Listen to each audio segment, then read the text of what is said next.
Om Shanti. Om Shanti. Om Shanti. Good morning. आज हम सुनते हैं 11/5/21 के मधुरमा वाक्य। आज है मंगलवार। बाबा हमारी सब मनोकामना पूर्ण करने के लिए आए हैं।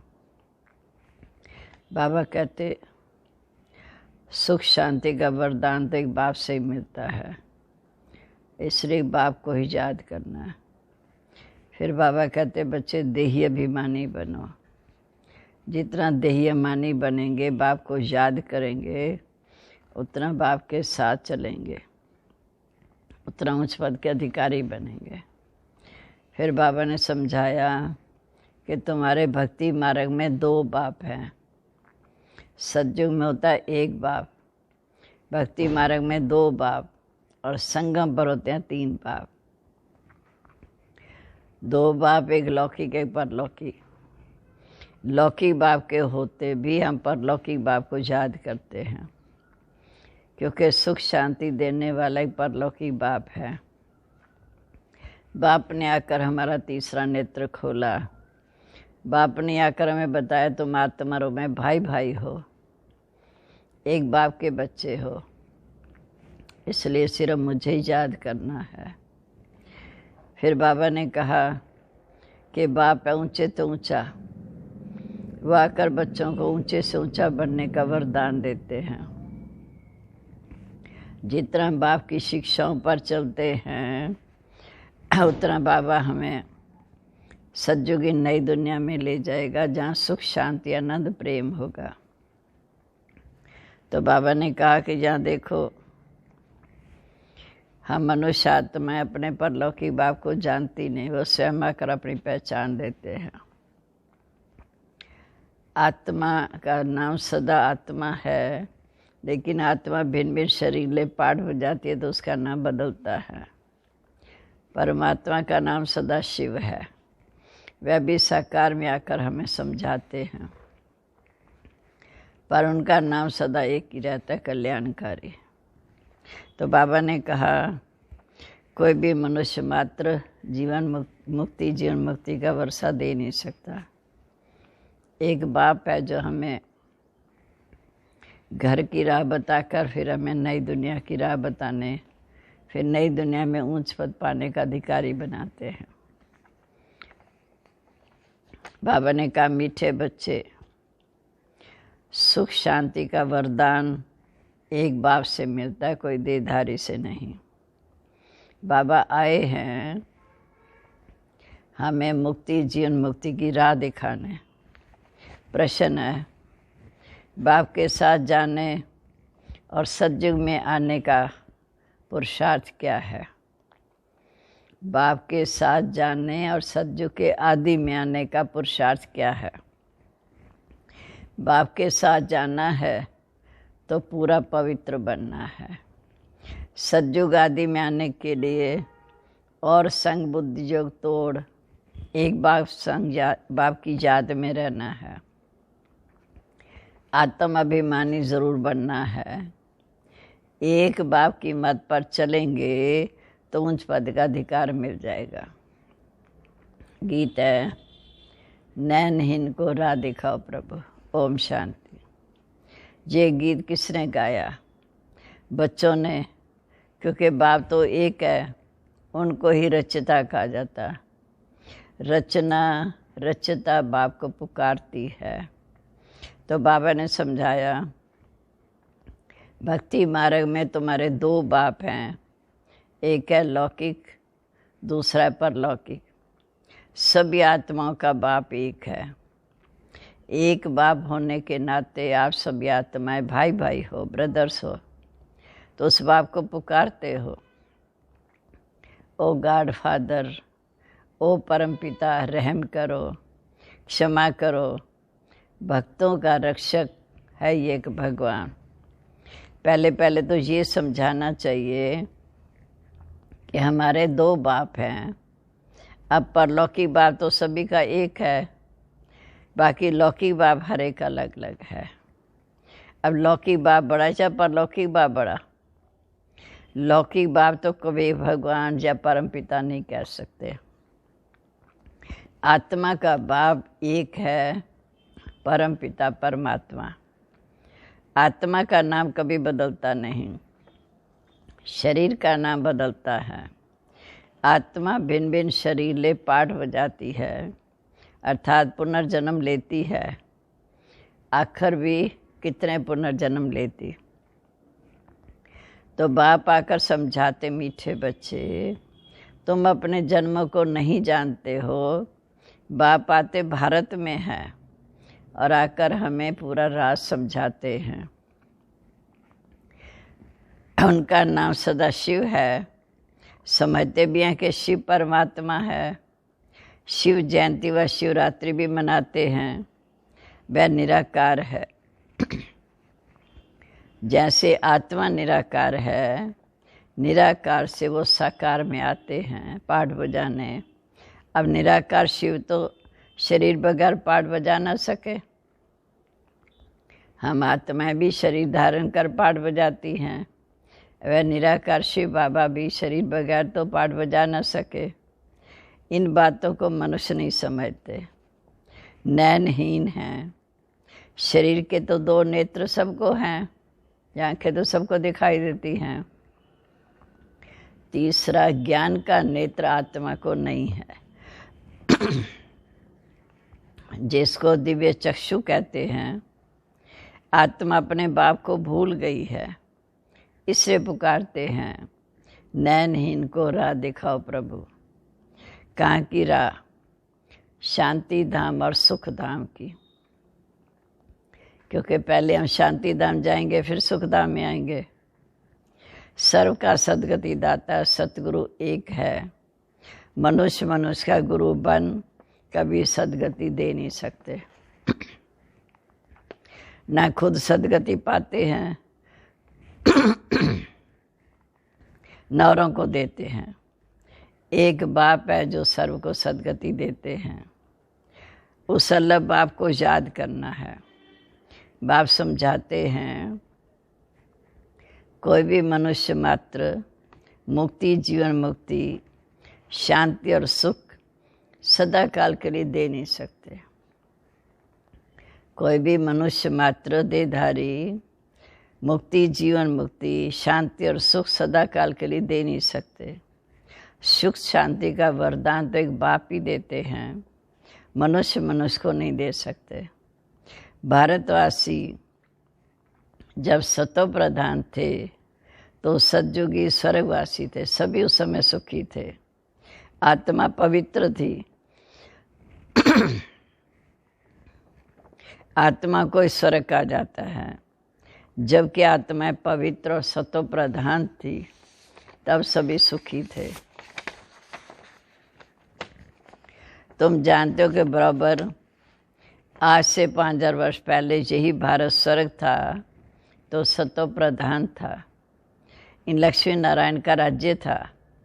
अब कलयुग का अंत है, इसको कहा जाता है नरक। यहाँ भारत स्वर्ग था तो बहुत धनवान था। यही भारत जब स्वर्ग था तो बहुत धनवान था। हीरे जवाहरातों के महल थे। तो बाप बच्चों को याद दिलाते हैं कि सतयुग आदि में लक्ष्मी नारायण की राजधानी थी। उसको स्वर्ग वैकुंठ कहा जाता। अभी तो स्वर्ग है नहीं। ये सब बातें बाप समझाते हैं। बाबा भारत में आते हैं, निराकार शिव की जयंती भी मनाते हैं, परंतु आकर क्या करते हैं ये जानते नहीं। शिव बाबा भारत में आकर क्या करते हैं ये जानते नहीं। जयंती तो मनाते हैं। हम आत्माओं का बाप शिव है, उनकी हम जयंती मनाते हैं, परंतु बाप की बायोग्राफी को जानते नहीं। गाया भी जाता है कि दुख में सिमरन सब करे, सुख में करे न कोई। जो सुख में सिमरन करे तो दुख काहे को होए। पुकारते हैं, ओ गॉड फादर रहम करो, हम बहुत दुखी हैं, क्योंकि ये रावण राज्य है। वर्ष वर्ष रावण को जलाते हैं ना, परंतु ये किसी को पता नहीं कि 10 शीश वाला रावण क्या चीज़ है, हम उसको जलाते क्यों हैं, ये कौन सा दुश्मन है जो उसकी हर वर्ष एफजी बनाए जलाते हैं। भारतवासी बिल्कुल इन बातों को नहीं जानते, जलाते हैं लेकिन जानते नहीं, क्योंकि इस समय ज्ञान का तीसरा नेत्र नहीं है। तभी तो राम राज्य मांगते हैं।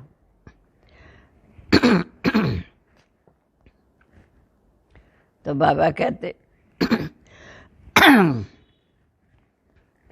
कहते 5 विकार स्त्री में 5 विकार पुरुष में, इस ऋण को रावण संप्रदाय कहा जाता।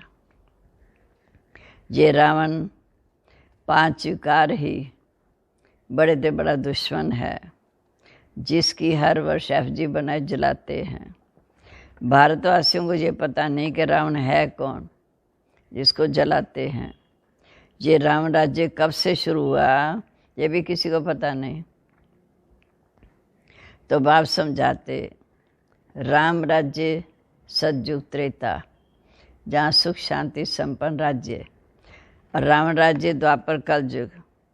सतयुग में इन लक्ष्मी नारायण का राज्य था ना, इन्हों को ये राज्य कहाँ से और कैसे मिला ये भी कोई नहीं जानते।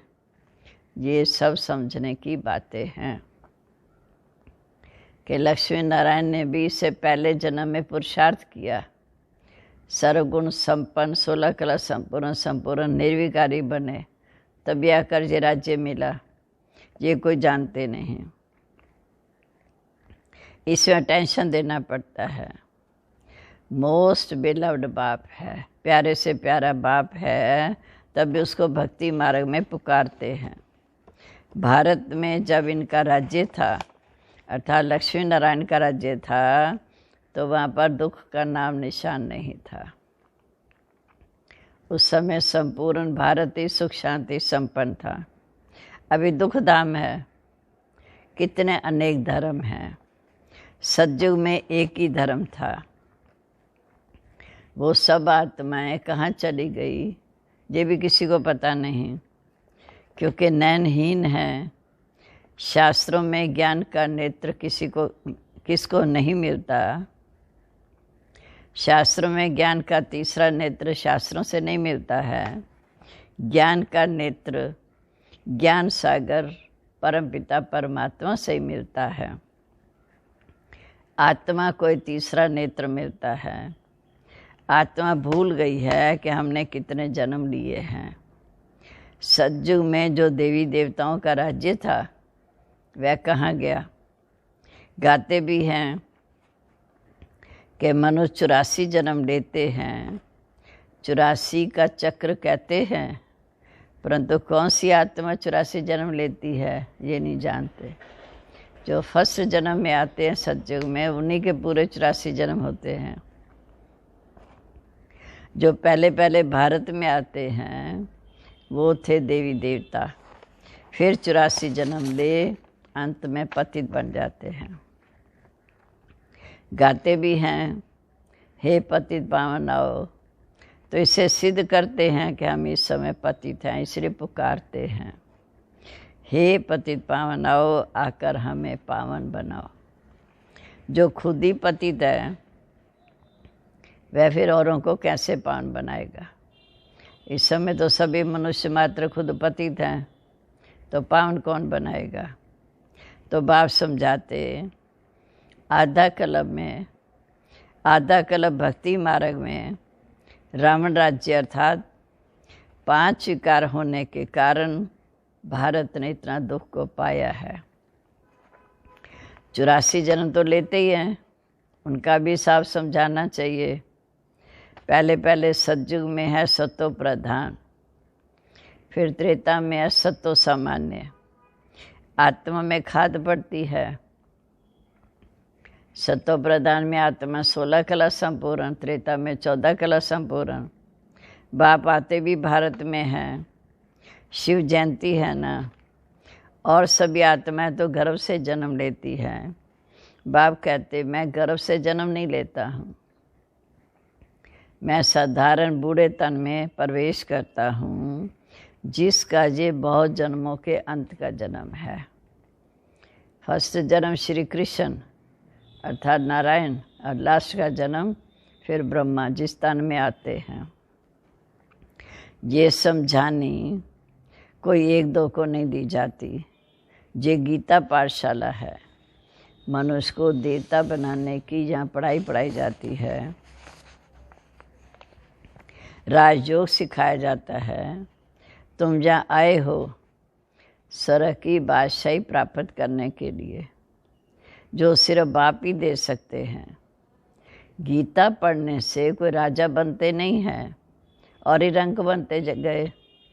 द्वापर से हम गीता पढ़ते आए तो हम और ही रंक बनते आए। जब बाप आकर गीता का ज्ञान सुनाते हैं तो आकर हमें राजा बनाते हैं। द्वापर से जो शास्त्र गीता पढ़ते हैं तो रंक बनते आए। तो इस समय बाप आकर जो सत्य गीता का ज्ञान सुनाते हैं, इससे हम राजा बनते हैं। औरों द्वारा गीता सुनने से रंक बन गए। भारत में जब इन लक्ष्मी नारायण का राज्य था तो पीस, प्योरिटी और प्रॉस्पेरिटी थी।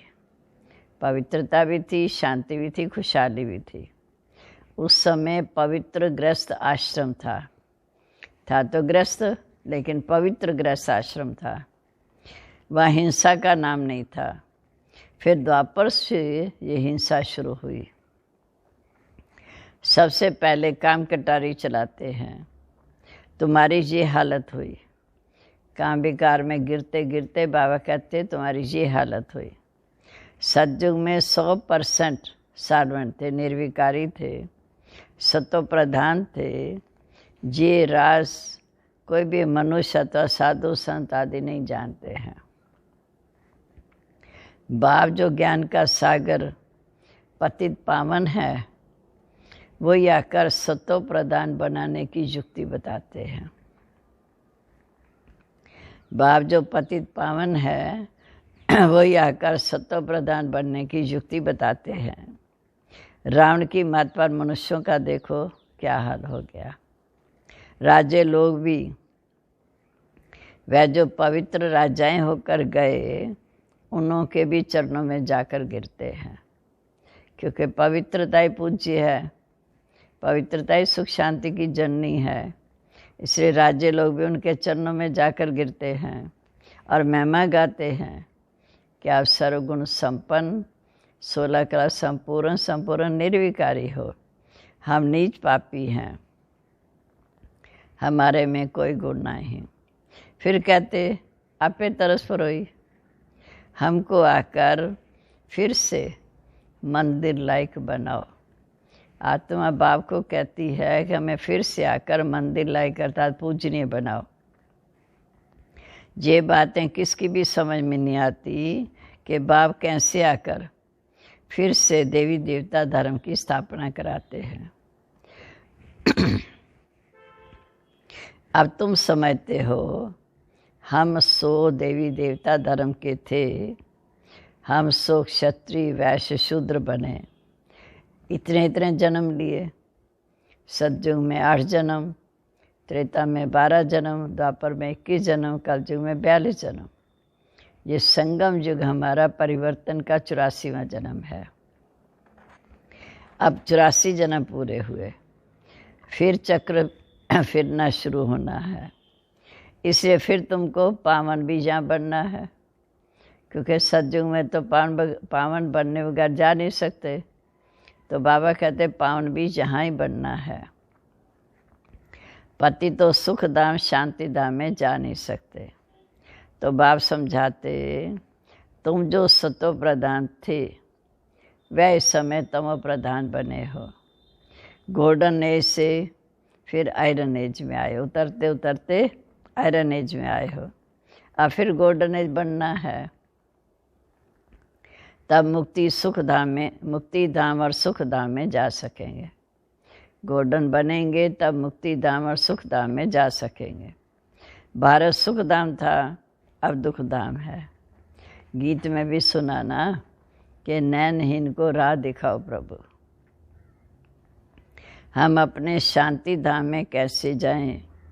वह लोग तो कह देते हैं कि परमात्मा सर्वव्यापी है, फलाना अवतार है, परशुराम अवतार है। अब बताओ, बाप परशुराम बन किसको मारते होंगे क्या? बाप तो बाप है, वह बच्चों को मारेगा थोड़ी, हो नहीं सकता। बाप समझाते, तुमने इस चक्कर में कैसे 84 जन्म लिए हैं, अब मुजल्लफ को याद करो। हे आत्माएं, देही अभिमानी बनो। मुजल्लफ को याद करो, देही अभिमानी बनो। देह अभिमानी बन तुम बिल्कुल दुखी कंगाल नरकवासी बन पड़े हो। अगर स्वर्गवासी बनना है तो आत्म अभिमानी ज़रूर बनना है। आत्मा एक शरीर छोड़ दूसरा लेती है। अब 84 जन्म पूरे हुए, फिर सतयुग में जाना, चक्कर फिर रिपीट होगा। अब मुझे याद करो और संग बुद्धि योग तोड़ो, रहो भलग्रस्त व्यवहार में। बाबा जी नहीं कहते घर बार छोड़ो, कहते हैं रहो भलग्रस्त व्यवहार में, पर अपने को आत्मा निश्चय करो। आत्मा एक शरीर छोड़ दूसरा लेती है। अब देही अभिमानी बनना है। मुझे याद करो तो खाद सब जल जाएगी। अब देही अभिमानी बनना है तो मुझे याद करो तो खाद जल जाएगी, तुम पवित्र बन जाएंगे। फिर मैं तुम सब बच्चों को साथ ले जाऊंगा। जब तुम पवित्र बन जाएंगे तो बाबा कहते मैं तुम सब बच्चों को साथ ले जाऊंगा।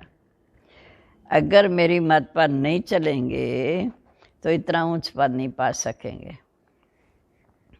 लक्ष्मी नारायण का ऊंच पद है। जब इनका राज्य था, जब लक्ष्मी नारायण का राज्य था तो एक ही धर्म था, आदि सनातन देवी देवता धर्म, दूसरा कोई धर्म ही नहीं था। द्वापर से फिर और धर्म आते हैं। सतयुग में मनुष्य भी थोड़े होते। अब तो बहुत धर्म होने के कारण कितने दुखी हो गए हैं। वही देवी देवता धर्म वाले अब पतित होने से अपने को देवता कह नहीं सकते।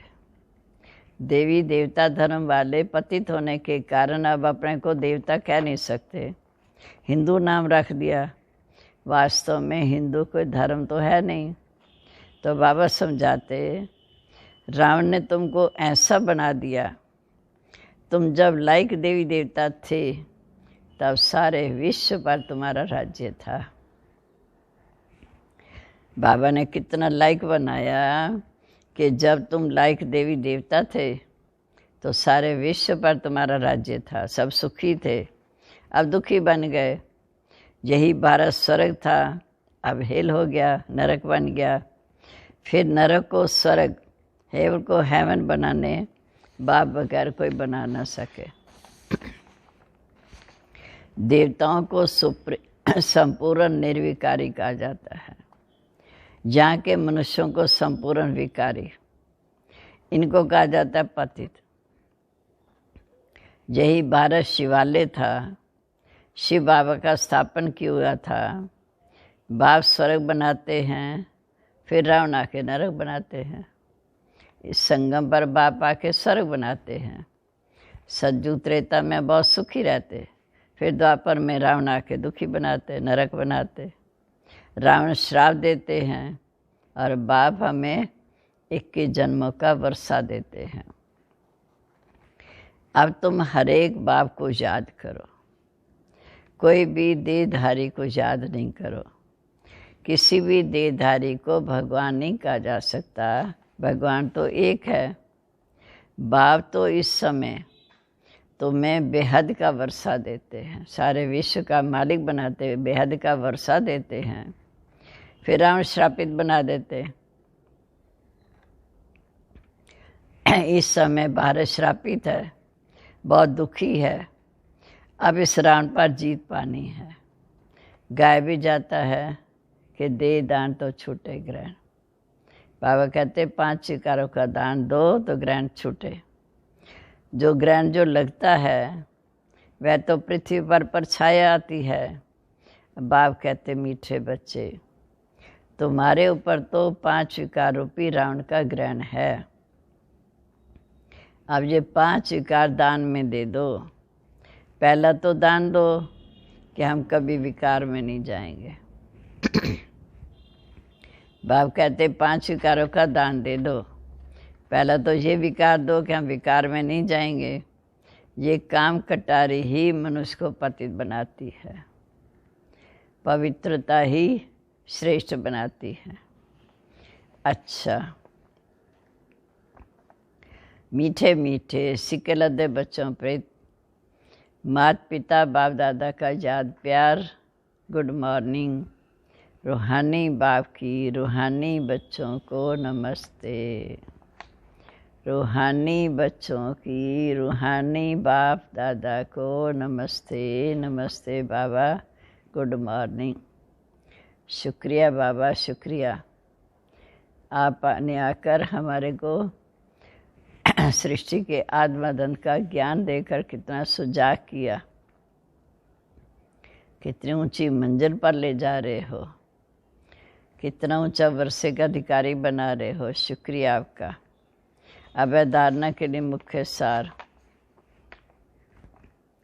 पहली पॉइंट है, बाप जो नॉलेज देते हैं उसे अटेंशन देकर पढ़ना है।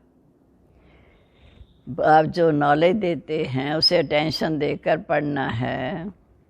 ज्ञान के तीसरे नेत्र से अपने 84 जन्मों को जान अब अंतिम जन्म में पावन जरूर बनना है। दूसरा, रावण के श्राप से बचने के लिए एक बाप की याद में रहना है। 5 विकारों का दान दे देना है। एक बाप की श्रीमत पर ही चलना है।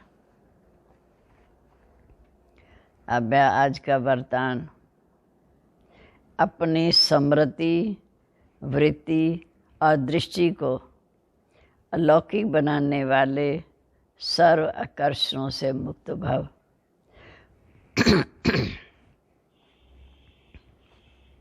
अपनी स्मृति, वृत्ति और दृष्टि को अलौकिक बनाने वाले सर्व आकर्षणों से मुक्त भाव।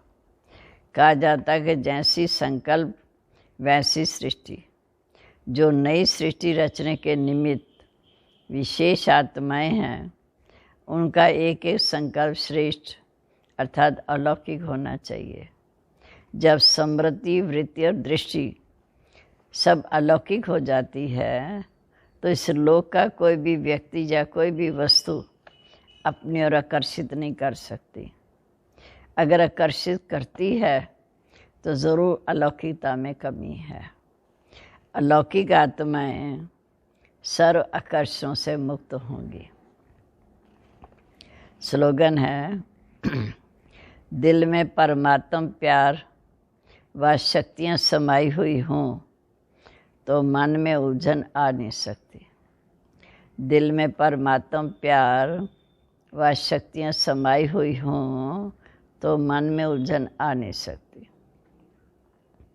आज का सम्मान है, मैं सर्व आकर्षणों से मुक्त आत्मा हूँ।